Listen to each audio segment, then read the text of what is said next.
Swole Beast. Hope you're having a wonderful afternoon. Let's get this turned on. Make sure to drop a like. Come on. What are you doing now? This thing's so finicky. There we go.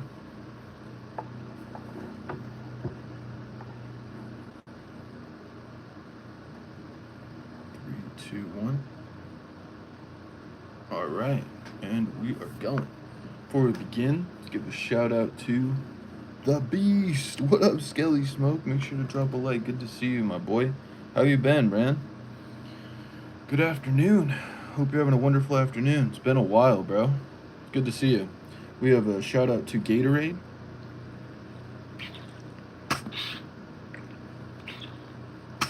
Alright. Make sure to stay hydrated. We also have Tom Clancy here. A Jack Ryan novel, Chain of Command by Marc Cameron. Appreciate that like, Skelly Smoke. Everyone make sure to subscribe to Skelly Smoke. He's a good guy right there.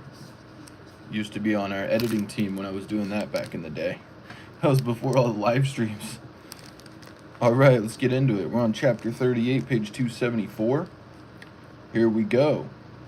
It was easy to feel like a suspect after an officer involved shooting, or iOS, because you were. Policy required both Chili and Officer Ritchie to surrender the weapons they had fired in the course of the incident to provide urine samples. Detectives from Homicide and Internal Affairs waited in the wings to get statements, ready with a printed Garrity warning. What's up? No, Puffington City? Yeah, I haven't blazed in a while, man. I've been switching it up in the podcast to books, but every now and then. But no, I haven't in a while. How about yourself?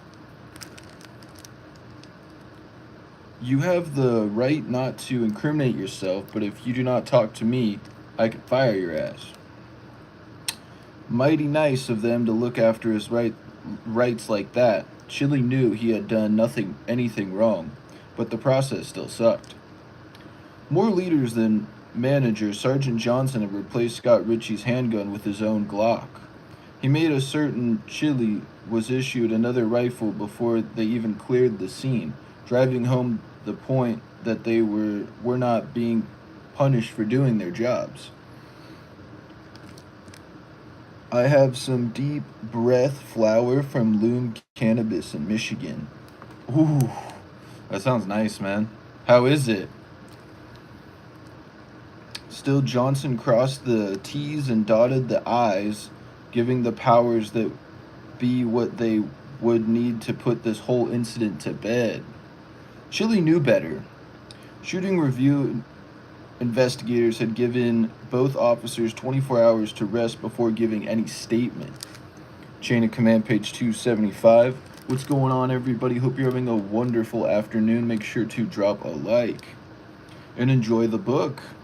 Rest. That was a joke. The Abilene, Police Department was housed in a recently gutted and remodeled grocery store at the western edge of the city.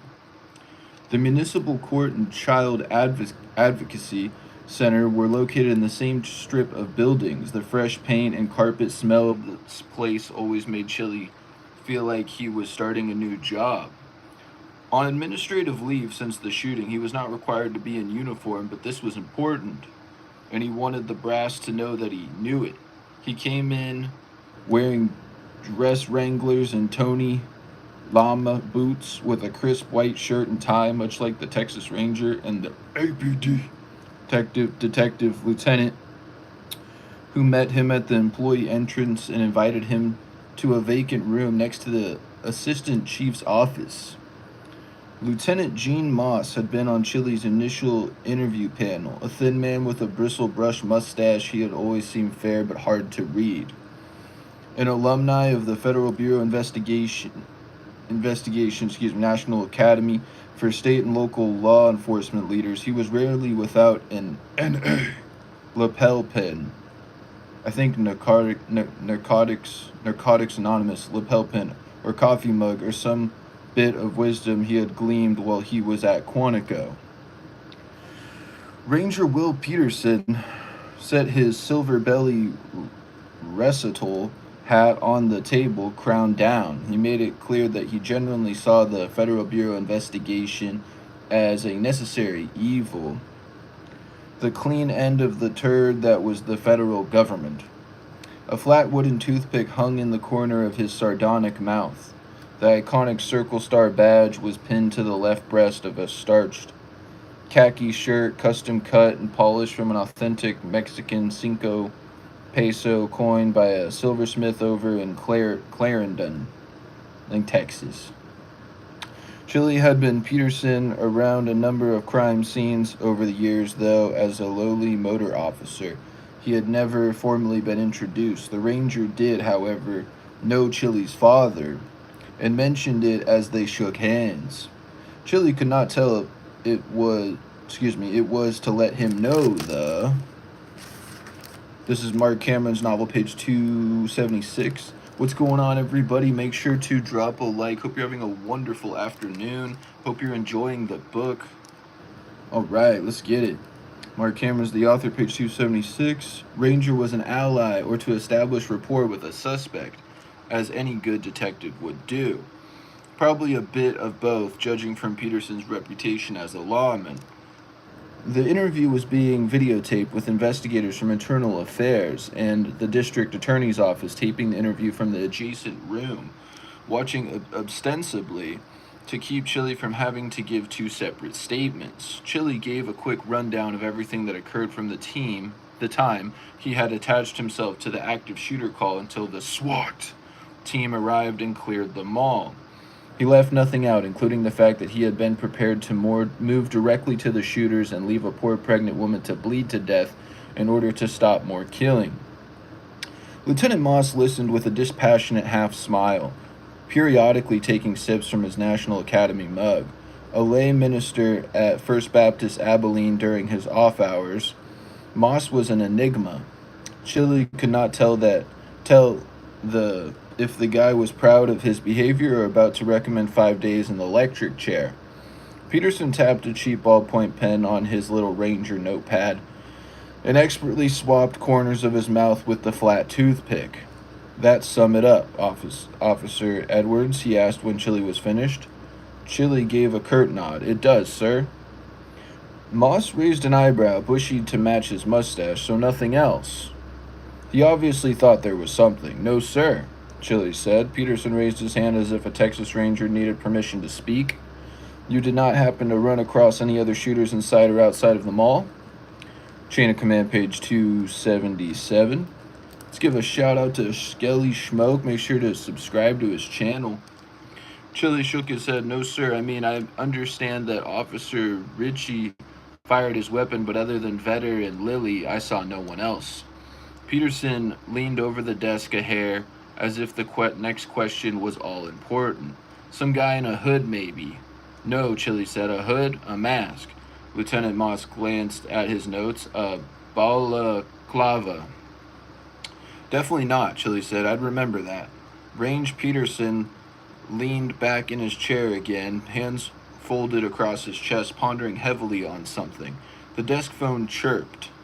Moss, showing a spark of emotion for the first time during the interview, snatched it up, sounding annoyed. He listened for a moment, then hung up. Detective Spoon wants to know if you announced yourself as a police officer prior to firing your department-issued rifle. I did not, Chili said. Moss scratched another note in his book. Chili decided he needed to explain. I came under fire from the moment I entered the main concourse of the mall. At this point, I had already activated the red and blue strobe lights on my motorcycle, and I was wearing a uniform helmet and a bright yellow uniform shirt. Range Peterson chuckled, still wrapping my head around the fact that you rode your bike straight into the mall.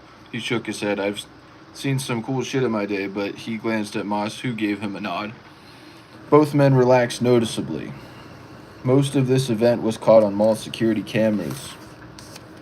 Marc Cameron's the author, page 278. Let's give a shout out to Gatorade. Make sure to drop a like. Hope you're having a wonderful afternoon.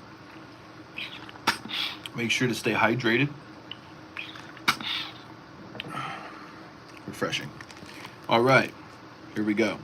The lieutenant said, fortunately, your account matches the footage perfectly. We'd like you to take a look at something. Moss called one of the administrative clerks and asked him to bring in a laptop. Ranger Peterson, hands still folded on his chest, eyed Chili while Moss logged in and queued up the video footage. "How you holding up through all this, son?" "It's kind of surreal, sir," Chili said honestly. "Have you talked to your daddy about it?" Chili nodded. "Yes, and my brother. Weird that my older brother's been on the job 6 years longer than I have, half of that on Federal Bureau Investigation, hostage rescue, deployed all over the country. And I'm the one who has an OIS as a motor officer in Abilene. I'm sure your dad has some good counsel for you," Peterson said. "I know he has been there himself." "He has," Chili said. Moss looked up from the computer. "Our investigation is not done," he said, "but from here it looks like you saved a lot of lives." Chili shook his head. "I suppose, but I cannot help but think that if I had not been bogged down with Miss Wright and the bomb," he glanced up, "I understand Vetter killed 3 more while I'm going to stop you right there," Peterson said. "There's a world of difference in giving yourself an honest critique and a second guessing your every move. Lois Wright and her baby survived this ordeal because of you. That should count for something." "I appreciate that, sir," Chili said. He stopped. Chain of command, page 279. Changing tack. "Vetter was dragging a hostage when I got him. Did she make it?" "She's still in ICU," Moss said, "but it sounds like she'll pull through." He tapped a finger on the notes in front of him, scanning as if to make sure he got them right. "She told paramedics that Vetter was talking about some spy militia before he died. Does that mean anything to you?" "No, nothing," Chili shook his head. "If I'd have gotten him a few seconds earlier, maybe she wouldn't be—" "I told you to knock that shit off," Peterson said, still calm, believing no room for debate. "Self-doubt has destroyed more good operators than bullets. I reckon there's no such thing as a good shooting, but yours looks to be honest and justified. So, even so, you have got a long row to hoe ahead of you. There's surely going to be a vulture or two circling out there ready to throw buckets of civil actions against you in the city just to see what sticks. It's best you realize from the get-go you cannot do a damn thing about any of it. What you can do is keep your head down and remember you did your job. Leave that other shit to the nutless critics who think they know exactly how they would act under stress because they watched a couple episodes of SEAL Team." Peterson took out his toothpick and flicked it into the trash can before picking a bit of wood off the tip of his tongue. "I did not see any of them riding their motorcycle toward the sound of gunfire." Moss gave a grinning nod and turned the laptop on the table so they could all see it. Chili watched the events replay from 16 different angles on a split multiplexed computer screen. He had lived it, but still found himself startled at how quickly things unfolded. Marc Cameron is the author, page 280. In the bottom right view, he watched Vetter and Blondie race out the Sears door, only to turn and run back inside when mall security showed up and rammed what was apparently their getaway car. Then, inexplicably, that box on the computer screen went black. Ranger Peterson pointed a new toothpick at the dark square. "Some wily son of a bitch shot out the camera," he said. "The guy in the balaclava you asked me about." "Sounds that way," Moss said. "Good Samaritan with a gun, according to witnesses." He opened his folder and slid a stack of 8x10 color photographs across the table. The top one showed a white Hyundai SUV. In the next photo, a man lay on the pavement beside the vehicle's bumper, a gaping, unsurvivable wound where his throat should have been. "Merlin Swain," Chili said. "I've arrested him a couple of times. Petty theft, stuff like that. Goes by Zip." "Went by Zip," Peterson said, "according to the driver of the white SUV.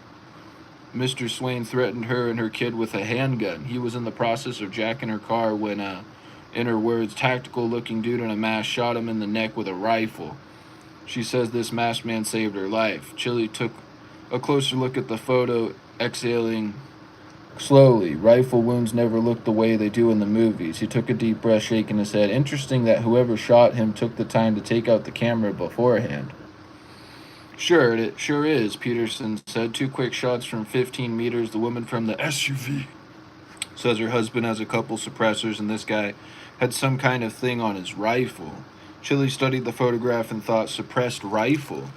Chain of command, page 281. Snap shooting the camera before taking out zip. Seems like a professional. Any special operation guys coming through Dias? As far as I know, Dias is mostly an air mobility and bomber base, Peterson said, but maybe so. A witness leaving... That scared the hell out of me. It said low battery. A witness leaving the library gives the same description of the SUV. Driver, tall, athletic, describes the mask as the same kind of balaclava that Nairobi dude wore. Nairobi. Where's that from?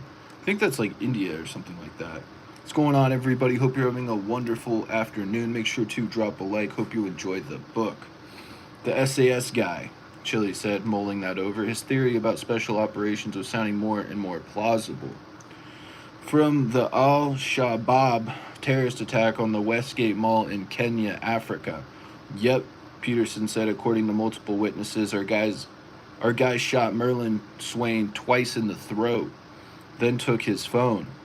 That is some level 10 professional shit, Chili said. Excuse my French, Lieutenant. Mean in the middle of a botched robbery turned carjacking, this balaclava guy locates the only security camera, pops it, shoots Zip in the neck, leaving his face intact so he can unlock the cell phone.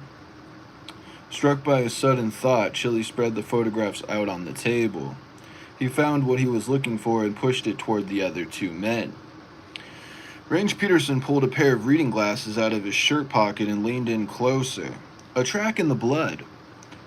He slid the photo to Moss, then looked up over the top of his glasses, waiting for Chili to explain. Okay. It is an odd-looking print, Moss said. You recognize it. Chili took a moment to scroll through his phone and set it out on the table beside the crime scene photo. The same boot print we found at Royce Vedder's house after his wife and son were murdered, roughly 4 hours before the mall shootings. Marc Cameron's the author, page 282. We will run the print through Soulmate, Peterson said. Should not take long to find out what kind of boot it is. Moss pushed back from the table and got to his feet. So we are looking for a professional shooter who executed Royce Vedder's family and then hunted down Merlin Swain, killed him, and took his phone right there in Abilene. What was that Vedder was saying to his hostage? Chili asked, on his feet as well. Spy militia. Sounds about right. Chapter 39, page 283. Let's give a shout out to Gatorade. I hope you're all having a wonderful afternoon. Make sure to stay hydrated. Hope you're enjoying the book. Everyone make sure to subscribe to Skelly Schmoke. All right, here we go. Chapter 39, Chapter 39, page 283. President Jack Ryan sat behind the resolute desk, thinking about his recent morning with Kathy, and noting to himself that the American people benefited when their president was an emotionally whole and happy person. Arnie Von Dam shattered the pleasant mood, blustering in through the side door nearest his own office, avoiding the secretary's suit altogether. And yet again, he said, we've got a situation in Afghanistan. As usual, Van Damme wore the wrinkles on his blue pinstripe like a badge of honor, or maybe just an afterthought. A navy blue tie angled from the loose collar of an Oxford buttoned down like the hand of a clock pointing to 4 instead of 6. The chief of staff looked impatiently at his watch. I thought everyone would be here by now, he said. The door from the secretary's suite swung open mid-sentence. Mary Pat got to the gist of what Arnie Von Dam was saying and grimaced. Bob Burgess, Homeland Security Secretary Marc DeHart, and Beth Treviso, the Secretary of Health and Human Services, Marc Cameron's the author, page 284, filed in behind her. Commander Robbie Forstall, Deputy National Security Advisor, brought up the rear. 10 minutes, Von Dam mused out loud, as if there were something morally superior about being 11 minutes early. Ryan moved from behind the desk to take up his chair to the right of the fireplace. He waved a hand toward the twin sofas, urging everyone to make themselves comfortable. Coffee was on the way. What was to have been a strategy session on the pharmaceutical independence bill was about to morphosize into a briefing of Afghanistan. It was out of Treviso's and DeHart's wheelhouse, but Ryan valued their input and asked them to stay. The previous video showed a female who was believed to be Dr. Naomi Harper crossing the border into Tajikistan north of Pagal. Tajikistan, Foley said. This newest footage was hand-delivered to an asset in Ishkashim, Tajikistan, on the Tajikistan side, by a cutout, a traveling merchant who swears he knows nothing more than it was given to him by a Chinese man he thinks was a soldier. First off, Ryan said, have we established this as a real video? Good question, Foley said, and yes, this does not appear to be a deepfake. What do we know about this fellow giving the confession? Ryan asked. Foley tapped a pen on her notebook. The station chief in Dushanbe, Tajikistan, says Nazir Bayat appears to have family that drifts back and forth from Tajikistan to Kushabad, Afghanistan.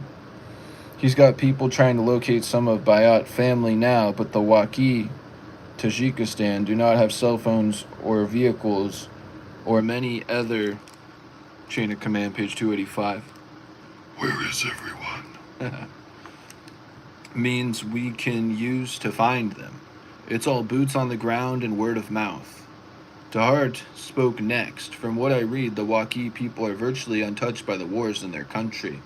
They are not experienced in violence, would not take many armed troops to subdue them and take the Harpers captive and cart them north.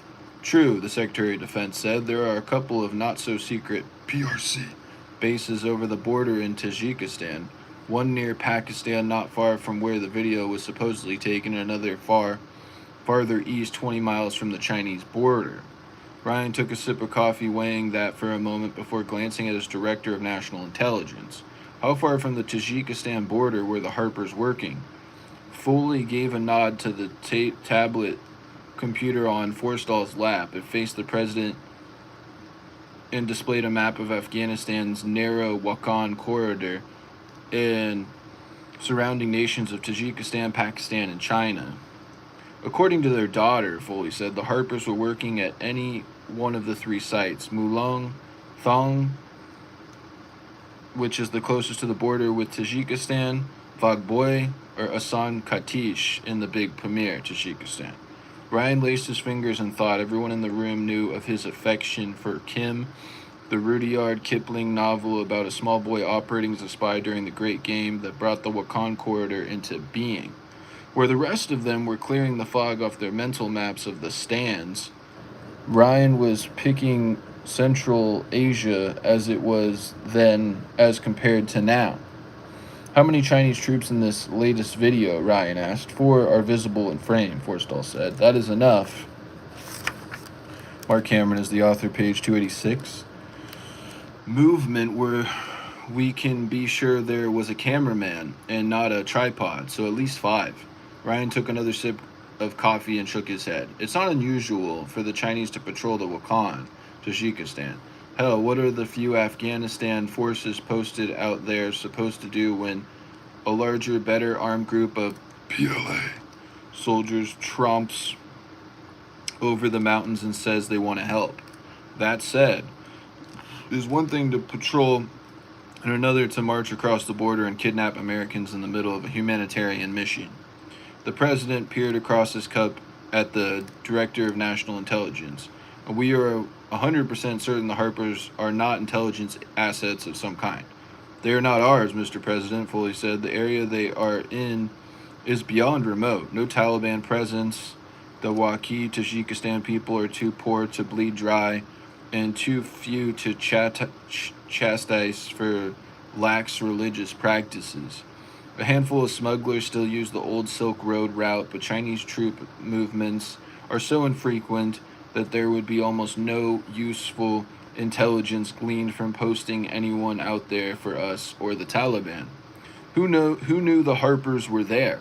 Ryan asked. I'm sure word spread among the Pamir, Tajikistan, that there were doctors in the house, but this sort of thing would take planning. Any idea how it got up the chain?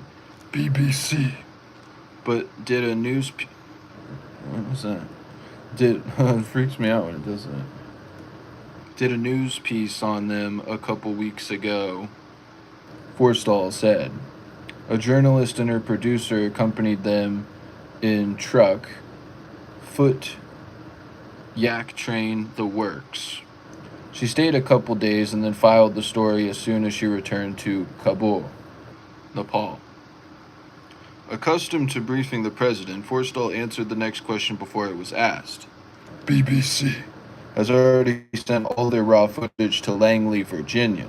The reporter says unequivocally that the only person she saw with the Harpers for the duration of, chain of command page 287, her trip were Waki, Tajikistan, or Kyrgyz Shepherds, Tajikistan. No sign of any Chinese military personnel. One of the men in uniform behind Dr. Naomi Harper has features that suggest he might be Tajikistan, Burgess said. The others appear to be People's Liberation Army. The Chinese forces commander did not identify himself in the video, but we have confirmed him to be Colonel Tu Jiang, Western Theater Command. Last we knew he was in Zhejiang, China. Accused of being spies, Ryan said. What did the video say again? Holding them for their own protection. It's always some bullshit like that. But they are not asking for any exchange, DeHart mused. It was a viable observation since it was not actually unknown for a country to nab a foreign visitor, accuse them of being spies, and then demand a prisoner exchange and trade.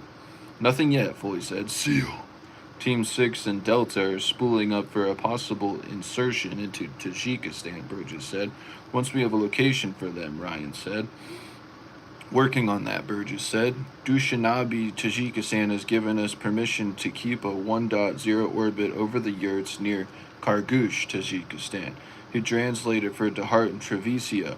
24-hour surveillance. And if they're still in the Wakhan, Tajikistan, Ryan asked, special forces familiar with the area are snooping into the Wakhan, Tajikistan as well, working with the AFA commando counterparts. Ryan shook his head. Anybody else feel like this is exactly what Colonel 2 wants us to do? To rush in before we have enough data? The video clearly shows the Harpers are in a felt yurt. If they're in Tajikistan or the Wakhan, Tajikistan, the people who, Mark Cameron's the author, page 288, have them will see us coming for miles. We risk putting the Harpers in harm's way if we go in without knowing exactly where they are, right down to the specific yurt, not to mention the danger to innocent Waki, Tajikistan shepherds. He looked around the room. Keep me posted. What else? When no one else spoke up, Mary Pat said, I wonder if we might address the recent Operation Noble Eagle incursion again. Ryan leaned away as far as the high back chair would let him, distancing himself from the question. He groaned, okay. Mary Pat gave a maternal, this is for your own good smile. The fact that the pilot's family was threatened by an unknown third party suggests a probing attack, like something bigger is at play here. Burgess gave a slight nod, aware that Ryan did not want to talk about this, but throwing his support behind Foley anyway. We are leaving the 101st at Andrews on a heightened state of alert for a few more days, he said. Secretary DeHart, in charge of Homeland Security, voiced his agreement. Ryan set his coffee mug on the side table and raised his hands. Okay, I have enemies, he said. I'm fully aware of that. Hell, you cannot make the decisions we make and expect everyone to like you. We have got deepfake videos that show me speaking to a group of my supposed hooded Illuminati minions or addressing world-dominating bankers. The last one I saw showing me promising G20 leaders that I would nuke Russia if they did not return Ukraine to us, as if Ukraine was ours to begin with. Ransomware attacks are up, what fivefold in the past 3 weeks, chain of command page 289, at least one of them causing the death of United States citizens. And yes, someone attempted to force Mr. Cantu to fly an airplane into my home, but it did not work. Ryan leaned forward, eyeing each person in the room in turn. We will not be deterred. I trust in my merry band of experts to keep us all safe and allow me to move forward. We're on chapter 40, page 290. A little time check. All right, let's give a shout out to Gatorade.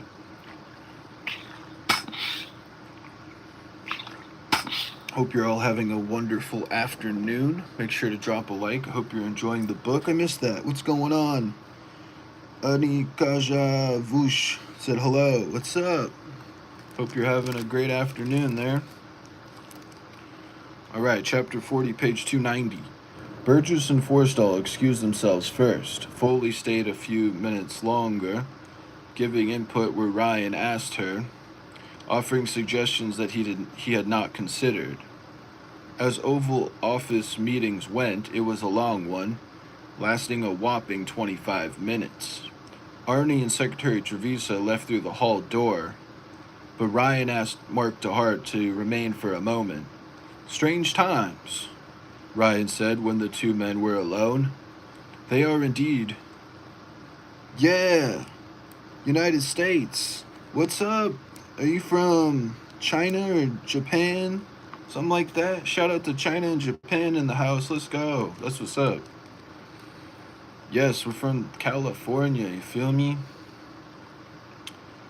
Where were we? Foley stayed a few minutes longer, giving up input where Ryan asked her, offering suggestions that he had not considered. As Oval Office meetings went up, that's where we were. It was a long one, lasting a whopping... I read that already. Arnie and Secretary Trevisa left through the hall door. That's where we were. But Ryan asked Marc DeHart to remain for a moment. "Strange times," Ryan said when the two men were alone. "They are indeed, Mr. President," DeHart said. He opened his leather folio and removed a sheet of paper, leaning forward to pass it to Ryan, who put it on a pair of readers from his desk to examine it.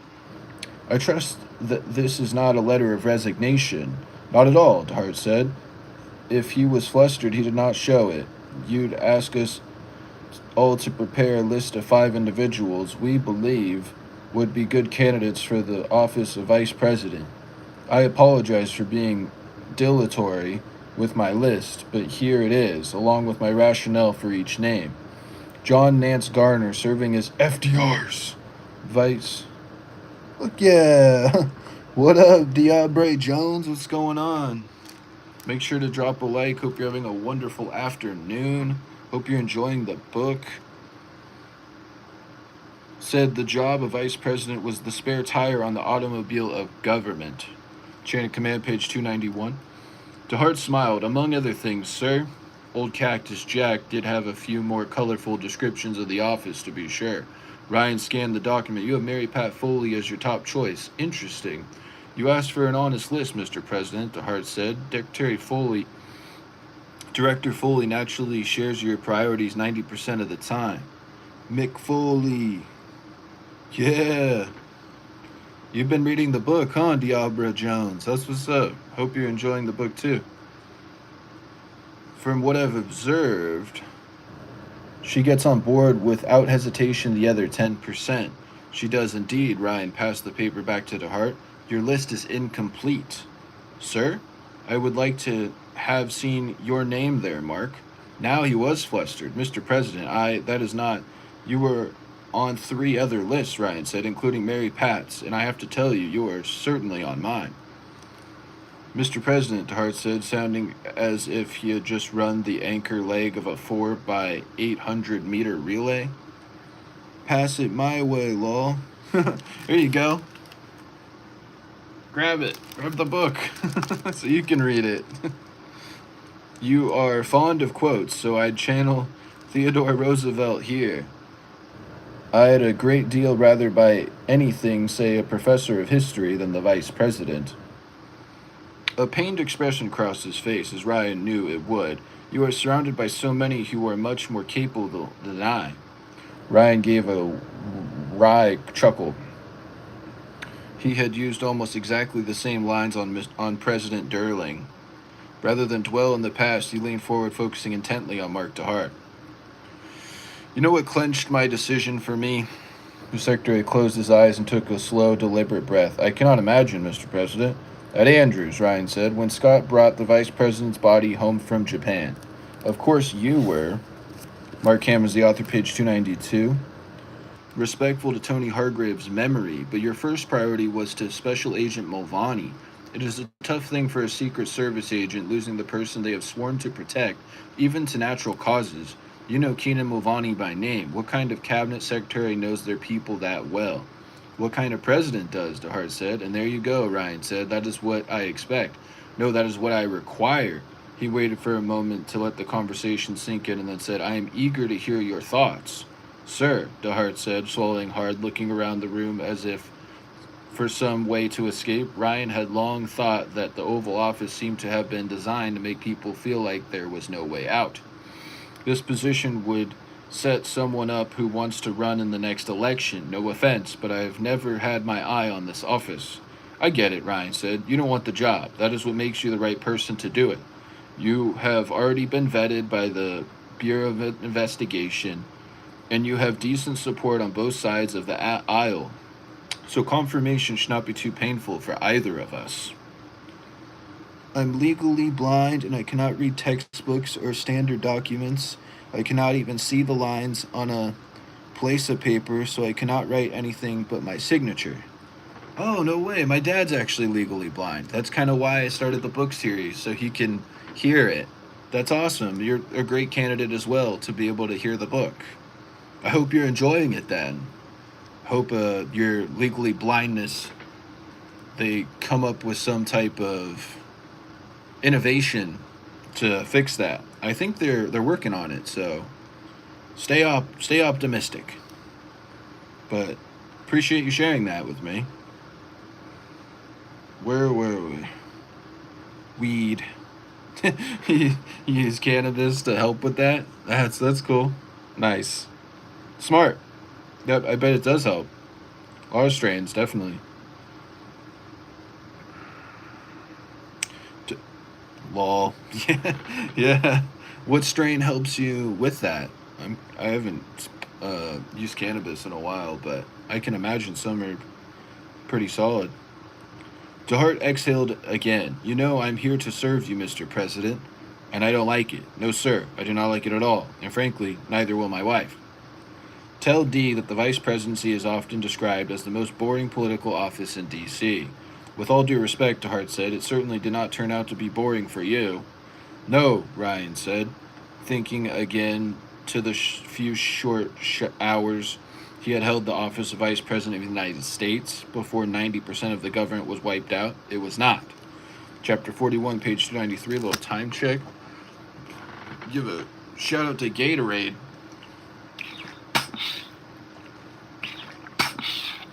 Make sure to stay hydrated. Hope you're having a wonderful afternoon. Hope you're enjoying the book. Let's give a shout out to Diabra Jones. All right, here we go. Chapter 41, page 293. Downtown Washington, D.C. looked as though its inhabitants were preparing for an invading army instead of honoring the life of the late Vice President Anthony Hargrave. In truth, they were doing both. John Clark stood beside his son-in-law, barely able to tolerate crowds of any size. I don't smoke anymore. I got popped selling methamphetamines, and if I go on probation, I go to prison for 9 years. Wow. Good for you, though, going cold turkey, you know? I'm proud of you. You don't want to go back to prison, I bet, so you're doing the right thing. Keep on going. He kept his back to a large willow oak near the intersection of Pennsylvania Avenue and 4th Street. If you don't mind me asking, where were you in prison? What prison were you in? I'm curious. If you don't want to tell me, that's fine too. Thousands of people filled the open area between the east and west buildings of the National Gallery of Art, pouring out along Constitution Avenue from the White House all the way to the Capitol. President Ryan had directed the Secretary of Defense to conduct a state funeral for Anthony Hargrave on behalf of the nation. To me. Gotcha. Pursuant to his orders, the Secretary of the Army designated the Military District of Washington to exercise that responsibility.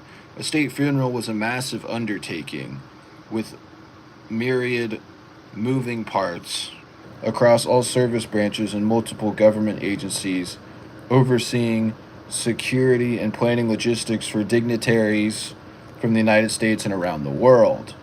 They had 3 days to make it happen. Mark Cameron's the author, page 294. Later, when the vice president's body reached the Capitol, Washington, D.C., every other face in the crowd would be military, Capitol Police, Secret Service, State Department, diplomatic security, or someone else with a badge and gun protecting some diplomat or potentate. Security personnel were present along the procession route as well, uniformed, or like Clark and Chavez, in civilian clothing blending in with the crowds. Gone were the tour buses, sidewalk t-shirt vendors, and hot dog carts that usually pocked the sidewalks along Constitution Avenue, Washington, D.C. City dump and garbage trucks blocked perpendicular streets a block away. What's the book called, and is this truth-based? The book is called Chain of Command. It's by Marc Cameron. It's a Tom Clancy-inspired novel, Jack Ryan novel. It's truth-based and fictitious, so it's a little bit of both. Concrete bollards and metal fencing funneled crowds where the Secret Service and D.C. Metro wanted them. Close enough to pay their respects, but not so close as to pose a threat. O.J. Gotcha. For sure. Great question. If you have any questions at all, I'd be happy to answer them for you. If I know the answer. Clark knew all too well that the only way to protect someone was to keep them in a concrete bunker surrounded by armed personnel. But no one stood for that for very long, no matter the threat, especially those with enough hubris to be good leaders in the first place. And even that, at some point, the enemy learned enough about your defenses to build their own bunker buster. The Speaker of the House, next in line for the presidency until Marc DeHart was sworn in, was cooling his heels at an undisclosed location away from the other members of the cabinet and Congress. The designated survivor, a decapitation strike, was not exactly unknown in the United States. A Japanese commercial airliner crashing into the Capitol building, Washington, D.C., vaulted Jack Ryan to the Oval Office, kicking and screaming. The powers that be took it seriously after that for a time. The Nationals' level of high alert fell quickly to a state of relaxed attentiveness that grew more relaxed and less attentive with every chain of command, page 295. Minute that passed from the time of a disastrous security breach. People forgot, not Clark. Chavez stared west down Pennsylvania Avenue, excuse me, at the approaching funeral procession. Like Clark, he was gauging the mood of the crowd. Foley had asked them to roam to act as unofficial counter-surveillance during the procession. Clark looked up Constitution at the approaching phalanx of police motorcycles. The Washington Monument rose up behind them in the distance. A Navy chief in dress blues, standing with a cadre of fellow sailors 2 paces away, snapped a crisp white glove salute as the national colors came into view. Gatorade! Yeah, shout out to Gatorade. Clark, a chief in a previous life, was in civilian clothes and stifled the urge to salute as well. What is your favorite flavor of Gatorade, Diabre Jones? The honor guard of D.C. Metropolitan Police motorcycles passed at the head of the procession. Lights flashing behind them marched a color guard, a mounted section chief from the 3rd United States Infantry Regiment, or Old Guard, came next, followed by 6 matching horses drawing a 4-wheeled caisson and the flag-draped coffin. 8 uniformed body bearers representing the 5 service branches flanked the caisson, originally built in 1918 to carry a 75mm cannon. Behind the coffin, another color guard carried the flag of the vice president. A single old guard troop led a riderless black horse, caparisoned with a blue blanket and saddle. Polished boots faced backwards in the stirrups. Military bands, marching personnel, Flags, cannons, and a river of Class A uniforms stretched along the National Mall. The United States Secret Service, Capitol Police, and D.C. Metropolitan Police Department were heavily involved. But Marc Cameron is the author, page 296. There could be no doubt that this was a military endeavor. All the pomp and flag waving made Clark happy while at the same time filling him with intense sadness. The horses drawing the caisson approached 4th Street, their clumping hoofbeats, somber accompaniment to the military band playing Hail Columbia as the first march rounded the bend. Chavez leaned closer to say something, but Clark raised a hand bidding him to wait a moment. A heartbeat later, Chavez learned why. As the coffin rolled through the intersection at a steady 3 miles per hour, a lone Air Force F-16 roared overhead. 4 flights of 5 followed, one after the other, low enough that Clark felt the growl of the fighter jet's engines deep in his chest. As the last flight crossed overhead, the third plane in formation pulled skyward, leaving a noticeable gap. That missing man and the riderless horse always gets me, Chavez said when the roar abated and before the band got too close to hear anything. Boots backward in the stirrups so the commander can look back at his troops one last time before he leaves. Clark gave an almost imperceptible nod. It comforts the living, I suppose. Though he had seen much of death, the closer Clark got to his sell-by date, he was not sure what he thought about it. Would he have the opportunity to look back to check on his wife and family, his grandson? One thing he did not know was that it did little good to ponder on such things for very long. Better to focus on what he could do while he was upright over what he might do after he was dead. And we're on chapter 42, page 297. Let's give a shout out to Gatorade. Hope you're all having a wonderful afternoon. Make sure to drop a like. Make sure to stay hydrated. All right, here we go.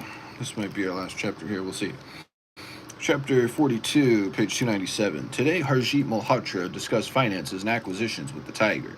He reviewed the benefits of the upcoming sale to Roth Pharmaceutical and the many obstacles and oh so dreadful hardships the bastard American president was putting in his way. The Tiger appeared to listen intently. Leastways, it did not interrupt. Kashvi, Sir Harjit Malhotra's deliciously pretty secretary, called it his tiger. But that was not right at all. Though Harjit Malhotra had indeed been the one to kill it, the tiger belonged to no one. Could anyone really own a beast as fierce and beautiful as this? Kashvi was a nonsensical girl who could never have understood philosophy of any kind. She does have her uses, though, Harjit Malhotra said to the tiger. He gave a little start when there was a rap at the door, thinking for a moment that the noise had somehow come from the animal. Kashvi leaned her head in, large hoop earrings dangling from succulent lobes, and announced the arrival of Herr Reinhard Roth, president and majority stockholder of Roth Pharmaceutical. Harjit Malhotra had to force himself not to rub his hands together with glee. Marc Cameron is the author, page 298. Where is everyone? Almost twice Harjit Malhotra's age at 61, Roth carried himself like a much younger man. He was tall and strong-jawed with a high head and golden hair that made anyone who saw him say, "And there goes that German fellow." Kashvi showed the man in, doting on him as a secretary was expected to dote on guests. Perhaps Harjit Malhotra thought a little too much as he came around his desk to join Roth in the 2 side chairs of richly tanned leather from Kanpur. I think that's India. Kashvi took a step back once the men were seated. "Something to drink," Harjit Malhotra waved a hand toward the well-stocked bar along the wall adjacent to the tiger. "A Jägermeister. Or perhaps you would enjoy some exquisite Indian fenny." Herr Roth licked his lips as if tasting the air and looked at Kashvi, smiling politely. "Rum will do. Ice is good. Ice if it is good rum." Harjit Malhotra bit his tongue, then nodded at his secretary. Bring him a rum and ice and a fenny and lime for me. We have a saying in my country, Ross said a few minutes later after Kashfi had swished away. He swirled the rum but looked directly at Harjit Malhotra as if judging his every reaction. A prudent pause moves business forward. A pause. This was exactly what he feared. Had Roth flown all the way from Munich, Germany, to watch him twist in despair after he told him the deal was off? Herr Roth was much too shrewd for that. Were he to end things, he would have ended them over the phone. No, no, no. This was merely a negotiation tactic. One did not become as wealthy as Reinhard Roth by paying the asking price for anything. And then again, one did not attain the riches of Harjit Malhotra wanted by selling at a discount. Harjit Malhotra took a drink of the cashew liquor and forced a smile. We too have our sayings. One in particular has served. Chain of Command, page 299. Me and my family well. Neither a monkey who misses a branch nor a man who misses his chance can be saved. The German took a sip of rum and contemplated that. Herr Malhotra, Harjit Malhotra, Roth said, this business of the American building facilities in Puerto Rico is worrisome, both to my board and to me personally. Perhaps we should.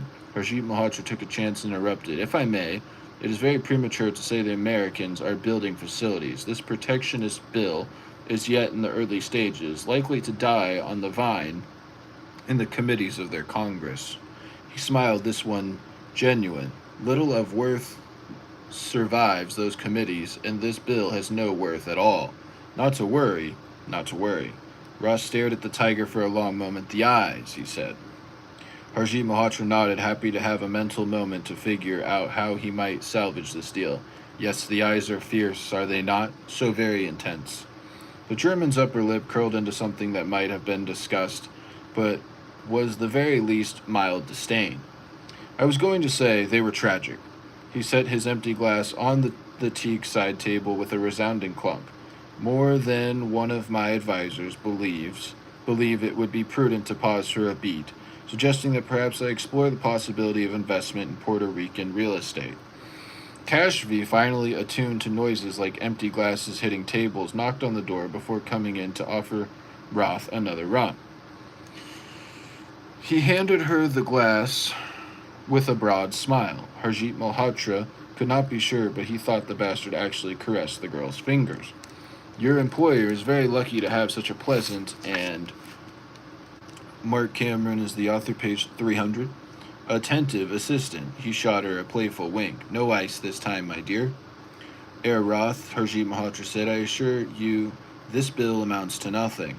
My lobbyists and political operatives in Washington, D.C. tell me that it is dead on arrival. That is all there is to it. Any speculation involving real estate in Puerto Rico would result in Caribbean land that, though quite picturesque, will be worth little more tomorrow than it is today. This acquisition is a very good deal for both of us. I urge you to be steadfast in your resolve to follow through. Roth finished his second rum, and to Harjit Malhotra's momentary relief, agreed not to make any rash decisions for 1 week. Kashfi showed him out, blushing and teetering at his many compliments. He was an old lech, but she was only doing what she had been asked to do. Harjit Malhotra returned to his desk and snatched up the phone the moment the door swung shut. He had no time for this. The closing on the sale was scheduled for just over a week away, and Harjit Malhotra stood to lose billions if he did not proceed. The other end of the line picked up. It was the Spaniard's personal line. Harjit Malhotra was in no mood to deal with an assistant. Yes, it has to happen soon, Harjit Malhotra said. Gil knew exactly what it was. The very point of all this is to hit the American president where it hurts him most. A handful of internet scams and obviously fictitious movies are not doing the job. I want her taken, and I want her taken now.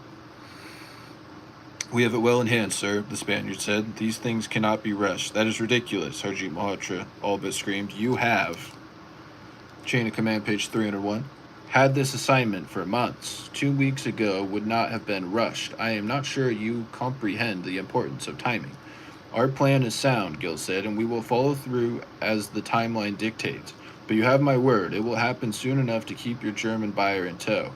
It had better, Harjeet Malhotra said, feeling only a slightful foolish for threatening a man who surely had a half-dozen aliases and an army of killers at his beck and call.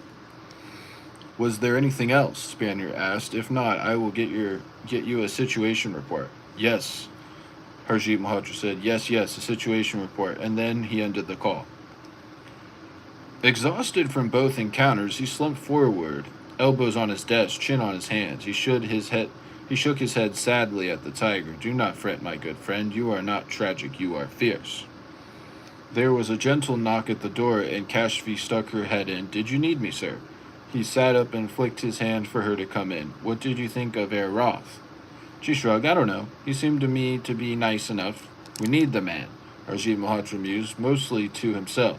But I find something quite sinister about him. He looked up quickly. Don't you? To be honest, Kashfi said, I did not pay much attention to him. My job is to take care of you. Harjeet Malhotra could not help but smile. It was not uncommon for Indian employees to address superiors by their initials. When Kashfi did it, it was a sign that she wanted to be playful. Marc Cameron is the author, page 302. To calm him down and coax him off the proverbial ledge. She showed remarkable intelligence for someone in her status, much more than his designer girlfriend. What would I do without you, my sweet Kashfi? She shrugged again, deftly opening the top button on her blouse as if by accident. He leaned back in his chair and flicked his hand toward the tiger. Now go stand over there. I want to look at you both. Chapter 43, page 303. I think we'll stop there.